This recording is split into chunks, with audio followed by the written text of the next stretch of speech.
Jusqu'ici, on a vu des phénomènes de connexion entre syllabes.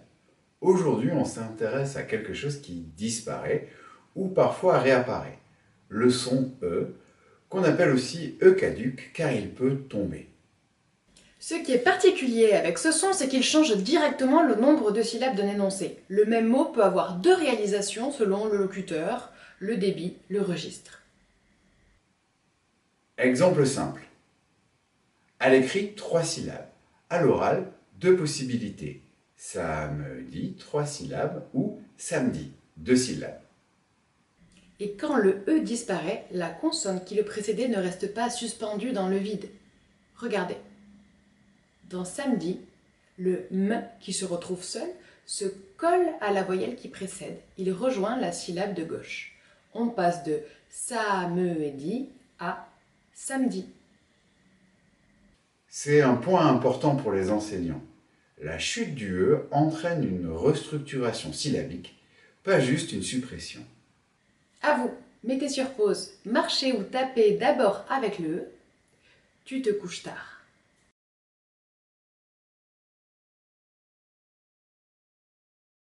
Tu te couches tard, 4 syllabes. Maintenant, même énoncé sans le E. Tu te couches tard. Mettez sur pause et essayez.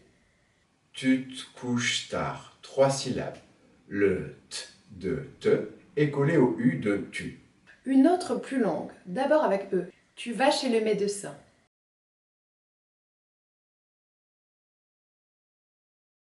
Tu vas chez le médecin, 7 syllabes. Et sans. Tu vas chez le médecin.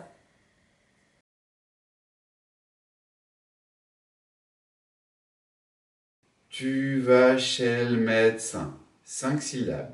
2 tombes, 2 restructurations syllabiques. Quelques cas à connaître. En début de phrase, le E se prononce généralement. On dira le pain et pas le pain. Mais il y a deux exceptions fréquentes en français courant. Le E de je chute très souvent. Je m'appelle devient je m'appelle. Et les structures ce que, ce qui, comme dans ce que j'aime ou ce qui m'intéresse, deviennent ce que j'aime, ce qui m'intéresse. Dernier point, quand deux consonnes précèdent le E et qu'une consonne suit, le E se maintient généralement. On dit table lorsque le mot est seul, mais table basse. Le E réapparaît pour éviter un groupe consonantique imprononçable pour un francophone. La règle intuitive pour les apprenants, le E évite un embouteillage de consonnes.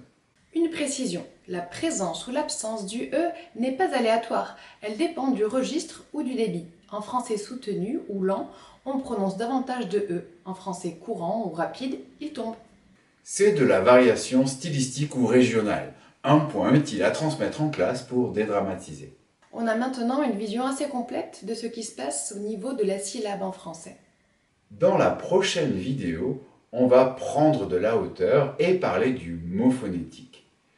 Comment les syllabes se regroupent en unités plus larges à l'oral.